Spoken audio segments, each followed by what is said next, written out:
Bonjour, c'est Cryptolyse, bienvenue dans la quotidienne, notre rendez-vous de 8 h du lundi au vendredi pour analyser les news crypto et l'état du marché, voir ce qui s'est passé, ce qui se passera. On commence par les nouvelles. Nous avons Mika qui a été refusé. Mika, c'est le rapport justement qui essayait de réglementer la législation, enfin de créer une législation autour des crypto-actifs avec notamment le bannissement de toutes les cryptos qui étaient en proof of work. Chose qui était une ineption, j'ai commencé à en parler hier, et comme je vous ai promis, je vous ferai une vidéo certainement ce week-end pour revoir un petit peu tous les points, éléments vraiment forts de ce rapport, parce que c'est important de pouvoir le solliciter, étant donné que, enfin de le comprendre, étant donné que il a été refusé, oui, mais 32 contre 24, d'accord, donc 32 contre et 24 pour, sur quand même un taux de présentéisme très très faible. Donc, on peut se poser la question du réel intérêt des gens pour pouvoir tout simplement voter là-dessus, étant donné qu'il y a eu quand même très très peu de personnes présentes, et même 32 contre 24, avec un taux de présentéisme qui frôle, je pense, les 10%, on se pose vraiment la question de qu'est-ce qui va se passer la prochaine fois où ça va arriver. Et donc c'est important de pouvoir se préparer, de comprendre, et de comprendre aussi les différents acteurs qui rentrent dedans. Donc je pense que ça pourrait faire l'objet de la vidéo de ce week-end, donc restez à l'écoute, et je pense que ça sortira certainement soit samedi après-midi, soit dimanche. Autre nouvelle, nous avons la Solana Hacker House qui n'arrête pas de grandir. Actuellement, il y a pas mal d'informations qui tournent autour. Elle est totalement pleine. Et autre chose, il y a Neon Hacker House. Donc Neon, c'est un protocole qui est lié à Solana. C'est un protocole qui a pour vocation de créer l'interface entre Solana et les machines virtuelles Ethereum. Je vous fais une vidéo à 14 h dessus, ne loupez pas, c'est vraiment un très très beau protocole et un très beau projet à suivre. Dernière nouvelle, alors il n'y a pas beaucoup d'actualités en ce moment et on va le voir aussi techniquement ce qui peut s'expliquer. Nous avons Ethereum, donc Clean, qui est enfin mis en place au niveau du test environnement de Ethereum. Donc à l'heure actuelle, Clean est live sur Ethereum, enfin sur le testnet d'Ethereum.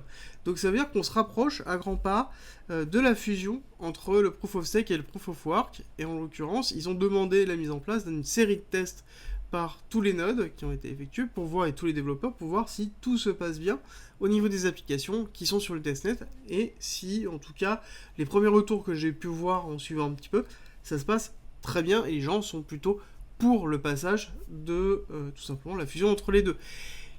C'est très positif. On n'oublie pas que c'est prévu pour juin. Je pense qu'il va se passer quand même pas mal de choses. Il va falloir vraiment surveiller comment ça va se dérouler, mais ça va être, je pense, très positif pour tout l'environnement autour d'Ethereum. Ça va pas être que Ethereum, ça va être aussi toutes les Layer 2 comme Polygon, Arbitrum, Optimism, Metis, voilà, tout l'écosystème qui gravite autour d'Ethereum, et ce qui est essentiel en tout cas au niveau des crypto-monnaies, parce que Ethereum est une base fonctionnelle énorme, enfin est une brique fonctionnelle vraiment énorme, monumentale, qui a permis de construire tout le reste, et à savoir que quand même il y a plus de 90% des applications qui sont en Solidity, donc sur des machines virtuelles Ethereum, donc ça va être essentiel pour le réseau en lui-même. Rejoins-nous sur Discord, tu y retrouveras notamment ma stratégie d'investissement qui est disponible gratuitement. Je montre comment je construis mon bag, le fonctionnement de mes optimisations, quand acheter, quand vendre, tout pour éviter justement les principaux pièges. Si tu aimes mon contenu, like, partage et abonne-toi, ça m'aide énormément. On s'arrête là pour les nouvelles, on attaque la partie technique. Petit rappel, nous sommes dans des vagues d'Elliott avec vague 1, vague 2, vague 3 terminée en avril 2021. Nous sommes du coup dans le retracement de la vague 4 avec un retracement A, B, C. Le point bas de la C à l'heure actuelle est égal à la A, donc nous sommes dans une A est égale C. Néanmoins, nous avons la B qui a fait une extension au-dessus de la 3. On peut attendre une extension du coup de la C, ce qui pourrait aussi être logique, étant donné que nous avons une grosse liquidité en dessous de l'Equal en dessous des 29 000 et 30 000 $, avec une zone, ici un gap, qui est amené à être comblé, donc entre 24 000 et 26 000. Donc c'est là actuellement la théorie que on défend et qu'on garde tant que nous ne cassons pas les 52 000 avec une belle bougie. Donc on attend la mise en place d'une vague 5 et nous sommes dans le retracement 7C en 1, 2, 3, 4, 5. Nous avons fini normalement la quatrième ici en fin février, début mars, et nous sommes dans la création de la 5e vague baissière pour valider la C, pour valider la 4, et pouvoir partir justement sur la grande 5. Pour pouvoir ce faire, il est évident que nous devons casser le plus bas. Si nous avons une 5, nous devons donc prendre la liquidité ici de ce point le plus bas qui a été effectué.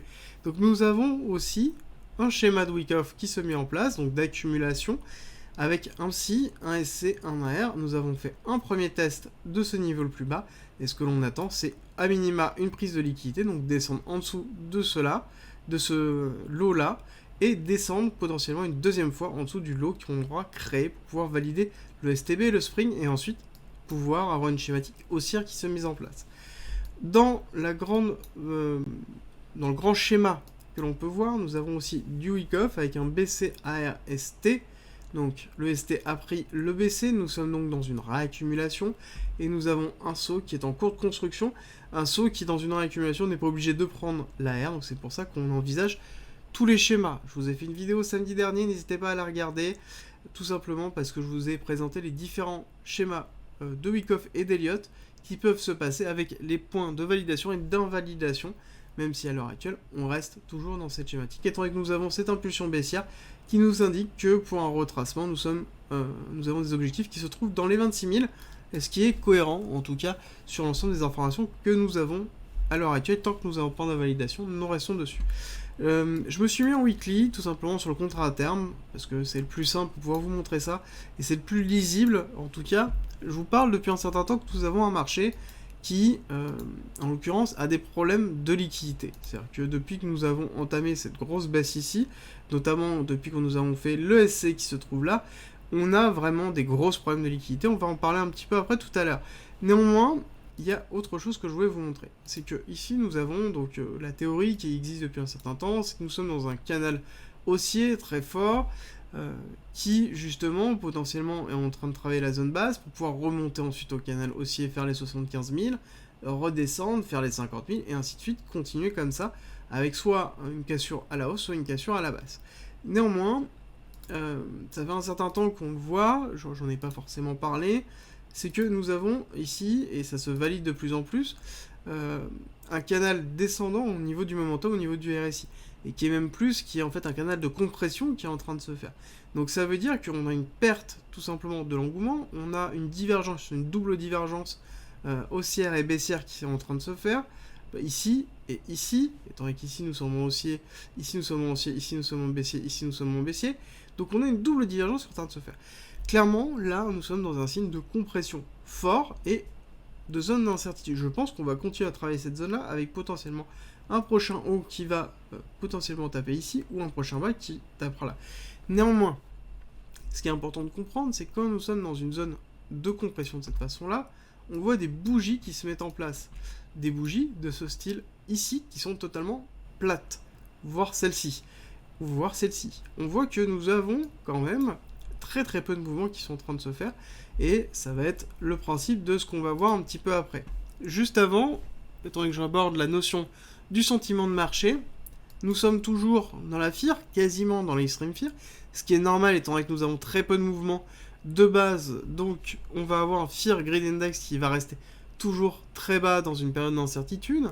Nous avons par contre le Social Index qui est en ultra positif et qui n'a pas bougé depuis très longtemps, et nous avons le Market Order Flow qui commence à se diriger doucement et sûrement vers le Strong Buy, étant donné que nous avons majoritairement des achats qui sont effectués par rapport au marché. Chose que l'on voit ici, hier je vous en ai parlé en vous montrant le graphique en live en 1 heure, ça a été confirmé sur les chiffres d'hier, que nous avons quand même une majorité de buys qui sont en train de se faire, et je vous confirme que c'est encore le cas aujourd'hui. Majorité de buys, ça veut dire quoi? Ça veut dire que, en l'occurrence, on va se retrouver avec des pools de liquidité et de liquidation au sud, donc c'est-à-dire dans la partie basse, étant donné que nous sommes actuellement en train d'acheter. Ah, oui, nous sommes actuellement en train d'acheter, majoritairement levier, il y a très peu de mouvement en termes de spot. Qui dit levier égale liquidation, égale mouvement de prix des exchanges, ce qui est logique, je vous ai déjà expliqué tout ce schéma-là par rapport à différentes vidéos que je vous ai effectuées. Néanmoins, il faut bien comprendre que le marché, comme je vous l'ai expliqué, est en manque de liquidité. La liquidité, c'est deux choses. Enfin, c'en est quatre, mais bon, on va les résumer aux deux plus importantes. C'est que la première, c'est les liquidations. C'est-à-dire que les exchanges vont aller chercher des liquidités. Ça, je vous l'ai déjà expliqué. Pourquoi? Parce que tout simplement, c'est ce qui fait leur chiffre d'affaires. Ils prennent un pourcentage sur la liquidation. Les fees, c'est une chose. S'il y a moins de trading de volume, ils vont plus avoir de fees. Donc, ils vont aller chercher la liquidation. Le souci, c'est que les liquidations, fait quoi? Qui est touché par la liquidation? C'est majoritairement les retail. C'est les retail qui utilisent des leviers, c'est des retail qui utilisent tout simplement les plateformes qui sont en train de faire. Le souci, c'est qu'à force de faire des liquidations, je vous ai montré les 3 dernières semaines à travers les quotidiennes, qu'on avait liquidé plus de 3 milliards. Ça veut dire que cet argent-là ne reviendra plus sur le marché. Ne reviendra plus tant qu'on sera dans une zone de ranging qui est en train de se faire. Ici, on le voit bien, actuellement nous avons une diminution de l'intérêt massif autour des crypto-monnaies, étant donné que c'est un actif qui est considéré comme risqué, et forcément, quand on a une problématique de liquidation qui est en train de se faire, on va avoir moins de liquidité injectée dans tout simplement le marché. Et donc c'est le deuxième point de liquidité qui est fort. Ce que j'essaie d'expliquer, c'est que à l'heure actuelle, il faut qu'on retrouve tout simplement des investisseurs qui reviennent sur le marché. À l'heure actuelle, il n'est pas normal de voir des sessions EU-US qui ressemblent à un encéphalogramme plat. Ça, c'est la session asiate. Ça, session asiate. Ça, c'est US, US, US. Bon, il y a eu le week-end entre les deux. Mais néanmoins, on a quand même quelque chose qui est excessivement plat depuis quand même un certain temps, et même depuis le 25 février. Et pour être exactement précis, là où on a vraiment un énorme calme-plat, c'est depuis le 10 mars. Depuis le 10 mars, exactement, enfin 9 mars, 10 mars, si. Depuis le 10 mars, nous avons un calme-plat vraiment extraordinaire, et je pense que c'est lié à l'annonce de la fête de mercredi. Je vous en ai parlé hier, que ça devait être marqué dans vos agendas. Mercredi, on a la fête qui prend la parole sur on relève les taux ou non. Et donc le positionnement des USA. Et je pense que là actuellement, on voit le marché qui est en attente de ce positionnement. Est-ce que ça va être dans la cotation qui a été effectuée? C'est-à-dire que ça a déjà été pricé, ça c'est évident. Mais est-ce que ça va être dans le pricing qui a été fait ou non? Et ça, c'est essentiel par rapport à nous, ce qu'on a prévu de notre côté, étant donné que nous avons deux schémas qui se battent en duel. Nous avons le premier qui est un schéma vert de Wyckoff de distribution en BC, ARST, SO, LPSI, donc c'est-à-dire sans prise de liquidité du BC. Donc là, on aurait fait un point le plus haut, et ensuite on descendrait tout simplement aller chercher des liquidités basses. Je vous ai déjà expliqué pourquoi, avec tous les indicateurs qui ont été donnés. Néanmoins, nous avons la deuxième possibilité qui est le schéma orange avec un BC, ARST, SO, UT, donc UT qui serait une prise de liquidité du BC, avec un cours qui irait chercher les liquidités et les points de liquidation forts à 47,50. Pourquoi c'est intéressant? Parce que le fait d'avoir quelque chose qui va être bullish, qui va monter vers le haut, on va avoir un engouement qui va remonter autour du BTC, et donc forcément une injection de liquidité. On va avoir donc la liquidation ici, des pools de liquidation effectués par tous les shorters, et nous avons après une injection de liquidité par les nouveaux retail, par les nouvelles personnes qui rentrent sur le marché et qui achètent potentiellement en spot ou majoritairement, ça c'est un peu dommage, mais en levier pour pouvoir suivre la hausse. Et donc du coup, on va se retrouver avec un cours qui va monter, qui va ici liquider tous les shorts. Donc ça veut dire un pool d'achat qui va se faire encore plus, quelque chose qui va s'accélérer, une injection massive qui va se faire, et potentiellement derrière un retournement de situation pour liquider tout simplement tous ceux qui seront rencontrés derrière et valider les objectifs bas. Il est important de comprendre que les objectifs bas sont essentiels étant donné que, comme on le voit, nous avons une augmentation de longue, nous avons des pools de liquidité qui existent depuis très longtemps, qui existent depuis juillet 2021, sur ce travail d'accumulation qui a été fait. Donc, c'est-à-dire que tout ce qui est en dessous des 29 000, ici, nous avons une énorme pool de liquidité qui se trouve déjà historiquement. Et ici, nous rajoutons une nouvelle pool de liquidité ici et ici, par le nombre de longues qui sont en train de se faire à levier sur cette zone-là. Donc, c'est-à-dire qu'on peut avoir très vite aussi une accélération basse, liquidation. Donc, si je suis en achat, que j'ai mes SL ici, que je me fais liquider, donc ça veut dire que j'ai une accélération de la vente. Donc tout simplement, je vais vendre, ça va forcer mes ventes. Donc ça va avoir une accélération des ventes. Pareil, ici, on va taper un deuxième cluster de liquidation, accélération des ventes. Et ici, pareil, deuxième cluster de liquidation des ventes. Oui, il y a des ordres ici, mais est-ce que c'est suffisant pour pouvoir attraper les clusters de liquidation d'un x50 ou des choses comme ça?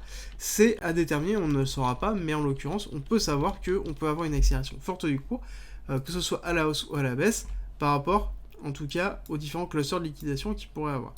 Si je devais, moi, considérer, j'aurais tendance à pencher pour une augmentation sur une UT orange, pour une prise de liquidité haute, pour ensuite soit faire un UT et ensuite descendre, parce que c'est le plus logique. On manque de liquidité, donc on doit créer de la liquidité, on doit injecter de la liquidité, donc faire appel aux personnes, liquider ces personnes et ensuite descendre. C'est le principe d'une manipulation de Wyckoff et d'une accumulation de Wyckoff. Étant donné que nous sommes dans cette partie basse, dans une accumulation de Wyckoff, il est logique que pour moi on fasse ceci.